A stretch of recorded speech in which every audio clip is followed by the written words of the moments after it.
বিশ্বাস করে। রশিদ আহমদ গঙ্গোহী সাহেবের ফতোয়ার কিতাবটা দেখলে দেখবেন মকরু তহরিমিকে আমল করলে কি হয়। তলবি কিতাবে লিখছেন হিরমানুস শফাত, রাসূলুল্লাহর শফাত বঞ্চিত থাকবে। ইবাদত করলেই যদি সওয়াব হয়, ঈদের দিন রোজা রাখিলেন না? ইবাদত করলেই যদি সওয়াব হয়, ঈদের দিন রোজা রাখলে কি সওয়াব হইতো না? সব থেকে পরেজগার হবে। দ্বিতীয়, কিয়াম কেন এবং কোন সময় হতে চালু হয়েছে? কিয়াম সব সময় চালু আছে। ফিরিস্তারা 70,000 ফিরিস্তা প্রত্যেক দিন রাসূলুল্লাহর দরবারে হাজিরি দেন। এরা বসিয়া সালাম দেয় না। হ্যাঁ, লেখছেন যে ডানখা জ্বালিয়া ওনার দাঁড়াইয়া থাকিয়া ফজর পর্যন্ত এই 70,000-এর ডিউটি শেষ হয়, তারা সালাতে সালাম রাসূলুল্লাহর কাছে বেজে। আমি কিয়াম কি কারণে তার একটা দলিল দেই। আল্লামা কাসতালানী বুখারী শরীফের সরা যিনি লিখতেন, রাসূলুল্লাহর যে মন বিগলা হইলে এই সমস্ত দেখতেই আপনারা পরীক্ষা করে নেন যে রাসূলুল্লাহর তারিফ আপনি করলে যে ব্যক্তির চেহারার মাঝে একটা উজ্জ্বলতা আসবে, খুশির ভাব আসবে, আপনি বুঝেন যে এর ভিতরে ঈমান আছে। আর যার চেহারাটা মলিন হয়ে যাবে, আপনি বুঝেন যে এর ভিতরে মুনাফিকের বেমার আছে। না, রাসূলুল্লাহর তারিফ শুনলে লন্ডন একজন আলিম আসলা, পাকিস্তানি আলিমের মধ্যে সবচেয়ে বড়, উনি মৌলানা আব্দুল ওয়াহাব সাহেব। तो उन्हें बोलते हैं मैं जब किसी बंगाली से मुलाकात होती है तो मैं पहले उनको जांच कर लेता हूँ, उनसे पूछता, आपके हाल पुरसी करता हूँ, जिनके चेहरा में बशारत देखता हूँ समझता हूँ ये सब सुन्नी है। আবার जिसका चेहरा আপনার আলোচনা যার মনটা দেখি খুশ হয় এই বুঝি সুন্নি, আর দেখুন মন বেজারে আমি বুঝি গুহাবি। রাসূলুল্লাহর তারিফ করলে এই মজলিসে আপনি দুরূদ শরীফ পড়েন। যে মজলিসে দুরূদ নাই, এই মজলিস আল্লাহ লানতের মজলিস, রহমতের মজলিস নয়। কারণ রাসূলুল্লাহ বলছেন যায়িনু মাজালিসাকুম বিসসালাতি আলাই, তোমরা যে কোনো মজলিসে বউ আমার জন্য দুরূদ পড়িয়া তোমাদের মজলিসের রূহ প্রস্তুত করিয়া, তাই না? এবং দুরূদ শরীফের মজলিসে উপস্থিত হওয়ার জন্য প্রত্যেক ফেরেশতারা আল্লাহ প্রস্তুত রাখছে। যে কোনো জায়গায় দরুদ শরীফ পড়া হয় সেখানে এইগুলা ফেরেশতা আইয়া শরীক হন। তো দাঁড়াইয়া কেন সালাম দেওয়া, বসে বসে সালাম দিলে কি হয় না? কি শুয়ে শুয়ে সালাম দিলে হয় না? না, আল্লামা কাসতালানী লিখছেন যে আবুল আহাব রাসূলুল্লাহর চরম শত্রু, যে যিনির উপর ধিক্কারের, তার ধিক্কারের জন্য একটা সূরা কোরআন শরীফে আল্লাহ নাযিল করছে, তাব্বাত ইয়াদা আবি লাহাবিন ওয়া তাব। হাদিস শরীফের মধ্যে এই ঘটনা আনছেন। এই ব্যক্তি মারা যাওয়ার পরে হযরত আব্বাস তাকে দেখলেন, স্বপ্নে দেখে জিজ্ঞাসা করলেন যে হে আবুল আহাব, তোমার সঙ্গে আল্লাহর কি ব্যবহার হইল?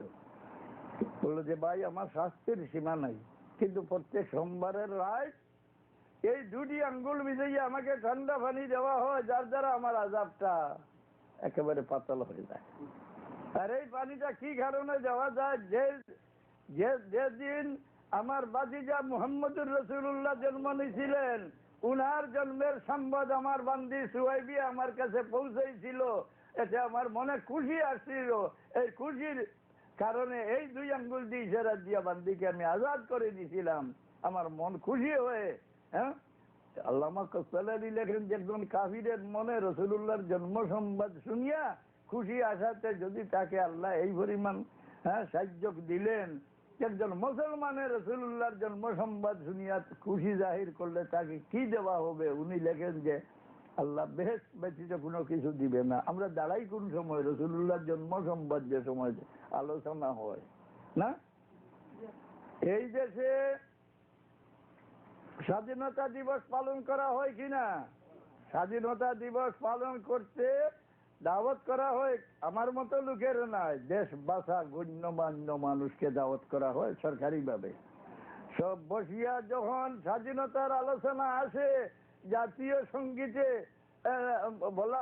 বলা হয়, ফেরেক টান দেওয়া হয়, এই সময় কোন লোক বসা থাকে না, সব দাঁড়াইয়া যায়। দাঁড়ায় কেন? এই স্বাধীনতার উপর খুশি যায় না, তো বসা থাকে, তাকে শাস্তি দেওয়া হবে, স্বাধীনতার বিরোধী। তৃতীয়ত, যে কোনো জিনিসের সামনে সম্মান করা যায় তার অপরকে তার সম্মান করা লাগে। কাবা শরীফ সামনে হইলে সম্মান করি, আমরা কি অপরকে কাবা শরীফের সম্মান করি না?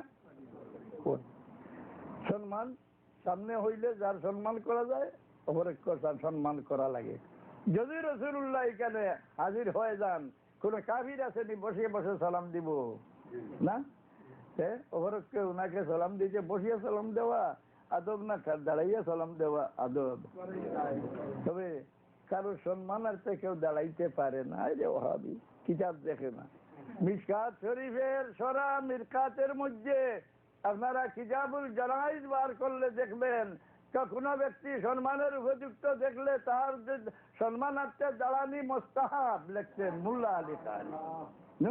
দাঁড়াইতে পারে না, তো আমরা দাঁড়াইয়া সালাম দেই কেন? ফেরেশতারা রাসূলুল্লাহকে দাঁড়াইয়া সালাম দে। মাদারিজুন নবুয়তের মধ্যে শাহ আব্দুল হক মুহাদ্দিসে দেহলভী রাহমাতুল্লাহ আলাইহি লেখছেন যে রাসূলুল্লাহর ওফাতের তারিখে 3টা নতুন অর্ডিন্যান্স আল্লাহ জারি করেছিলেন। এক অর্ডিন্যান্স কে জিবরিল, তুমি আমার হাবিবের দরবারে বহুবার উপস্থিত হইছো, এই উপস্থিতি তোমার আমার হাবিবের জমিনের পিঠের শেষ উপস্থিতি। তোমাকে আমি সতর্ক করে দিতে আছি, যতক্ষণ আমার হাবিব তোমাকে বিদায় দিবেন না তুমি আমার হাবিবকে ছাড়িয়ে আসিও না।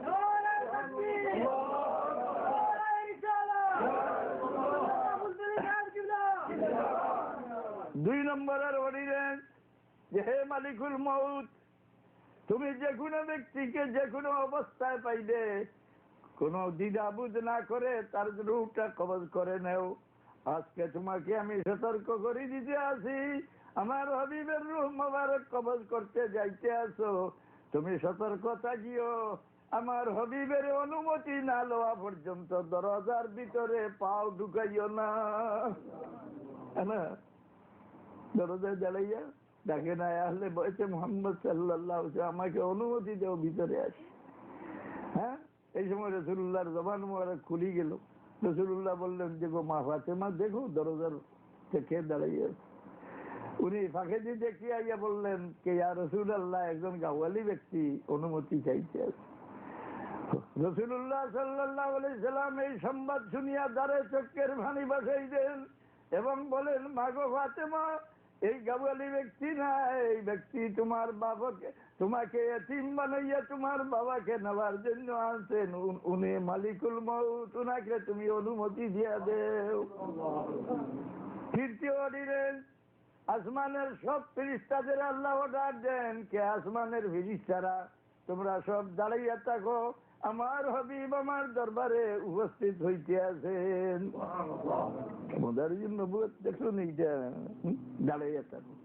তো রাসূলুল্লাহর তারিফ শুনলে যার মন খসা হয়, মন বেজার হয়, দুরূদ পড়লে মুখটা বন্ধ করে বসে থাকে, এতে কি পরিচয় করা যায় না যে এই ব্যক্তির অন্তর রাসূলুল্লাহর দিয়া বিগলা? বরং কোরআন শরীফের আয়াতে আল্লাহ বলছে আমি শরীরে দে না যে নতুন যত জামাত, এই সমস্ত জামাত ত্যাগ করা আমাদের দরকার। আল্লাহ উনার কোরআন শরীফে বলছেন وَمَنْ يُشَاقِقِ الرَّسُولَ مِنْ بَعْدِ مَا تَبَيَّنَ لَهُ الْهُدَى وَيَتَّبِعْ غَيْرَ سَبِيلِ الْمُؤْمِنِينَ نُوَلِّهِ مَا تَوَلَّى وَنُصْلِهِ جَهَنَّمَ وَسَاءَتْ مَصِيرًا।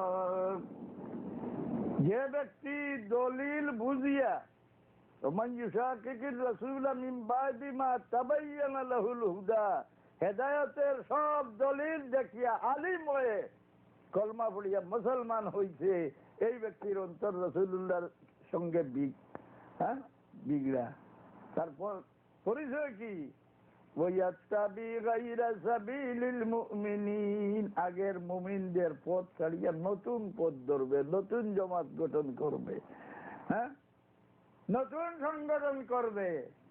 এই পরিচয় যে আল্লাহর নবীর সঙ্গে ওনার মন বিগড়া। কি আগের মুসলমানের লেজে ধরা থাকবো বলে? হ্যাঁ, তাআমুলিন নাসি হুজ্জাতুন ইয়াজিবুল আমালু বিহা, মুসলমানরা যেটা আমল করিয়া আসতেছে সেইটা আমাদের জন্য দলিল, সেইটার উপর আমল করা আমাদের জন্য ওয়াজিব। উসুলের কিতাবের ব্যাপার।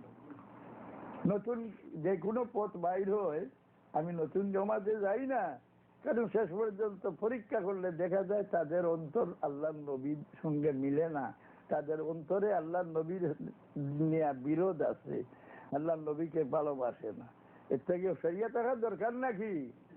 আমার এক অনুরোধ হইল যে একটা মাদ্রাসা, এটা আপনারা কি চেষ্টা একেবারে জানে প্রাণে চেষ্টা করবেন একটা মাদ্রাসা কায়েম করার জন্য?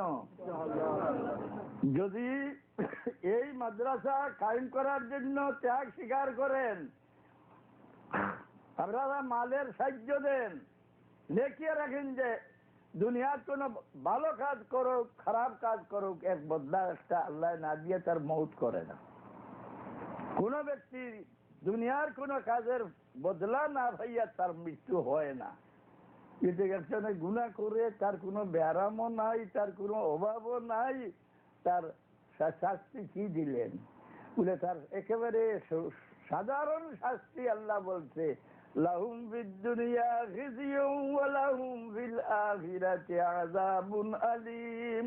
আল্লাহর নাফরমানি করো, আল্লাহর হুকুমের বিপরীত চলো, তোমার বাত বন্ধ করবে না, তোমার শরীরে আল্লাহ রোগ দিবে না, তোমাকে আল্লাহ অভাবে ফেলবে না, কিন্তু তোমার শাস্তি তুমি কুত্তার মতো দলি লইয়া জীবন কাটাইয়া যাবে। লাহুম ফিদ দুনিয়া খিজিয়ুন ওয়া লাহুম ফিল আখিরাতি আযাবুন আলীম। প্রত্যেক কাজের একটা বদলা মানুষের দুনিয়ায় পাওয়া যায়। ভালো কাজ করলে তারও একটা বদলা পায়, খারাপ কাজ করলে বদলা পায়।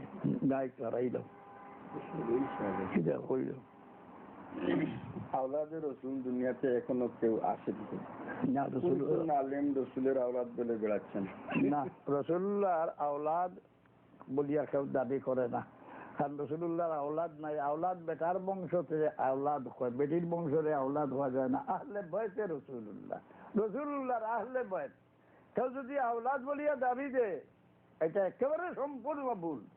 রসুল আওলাদ কেউ বেটির আওলাদরে আওলাদ হয়নি। হ্যাঁ, কেউ মেয়ের ঘরে নাচিয়ে হইব নি আমার ছেলে বংশ হইত না।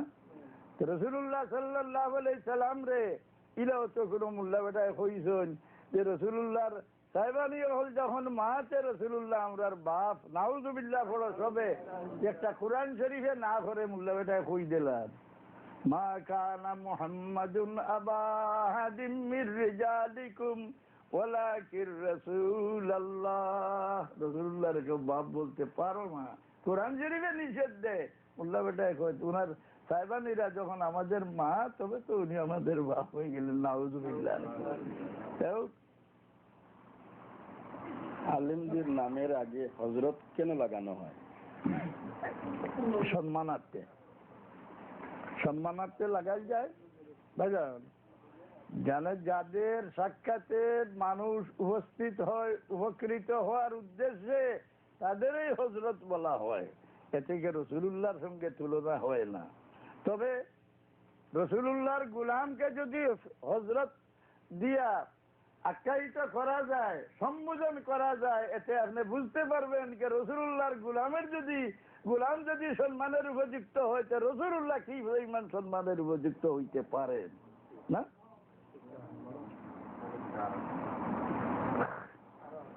আর মুহাম্মদিয়া এবং বয়সে রসুলের মধ্যে পার্থক্য কি? বয়সে রসুল প্রত্যেক তরিকায় করে, একজনের হাতে আরেকজন ধরিয়া আরেকজনের হাতে ধরি রসুলুল্লাহর হাতে ধরে। আর কেউ যদি এমন ভাবে বলে যে আমার হাতে বয়স করলে রসুলুল্লাহর হাতে বয়স হয়ে যাবে, তুমি কে বলে? আমি রসুলুল্লাহর খলিফা, তোমাকে খলিফা বানাইছেন বলিয়া দলিল কি? এইগুলা বন্ডামি। বয়সে রসুল আমাদের সবেরই আছে। আমরা এক জিঞ্জিরের এক কড়ার সঙ্গে আর কড়া বান্ধা না, আমরা সবাই রসুলুল্লাহর কদমে ধরা। কিন্তু কেউ যদি আইসা বলে আমার হাতে বয়স করো আর এটা বয়সে রসুল হয়ে যাবে, তুমি কে বলে? আমি রসুলুল্লাহর খলিফা। বলে রসুলুল্লাহর খলিফা তো একজন মাত্র ছিলেন, হযরত আবু বকর সিদ্দিক। হযরত উমর অস্বীকার করেন, মা আনা খলিফাতুর রসুল বল কানা খলিফাতুর রসুল আবু বকর। তুমি খলিফা কিভাবে হইলাই? কি দজ্জাল নি না? হযরত উমর অস্বীকার করেন আমি রাসূলুল্লাহর খলিফা নাই, উনি দস্তখত দিতেন প্রথম খলিফাতে আসলে সেই ত্যাগী ব্যক্তিত্ব জনাব আওলাদ হোসেন খান সাহেব, যিনি বাংলাদেশ সোসাইটি নিউজের প্রেসিডেন্ট, আপনাদের সামনে এখন বক্তব্য রাখবেন।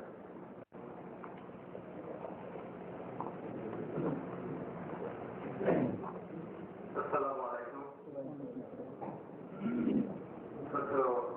সভাপতি, আজকে এই মহতি সভা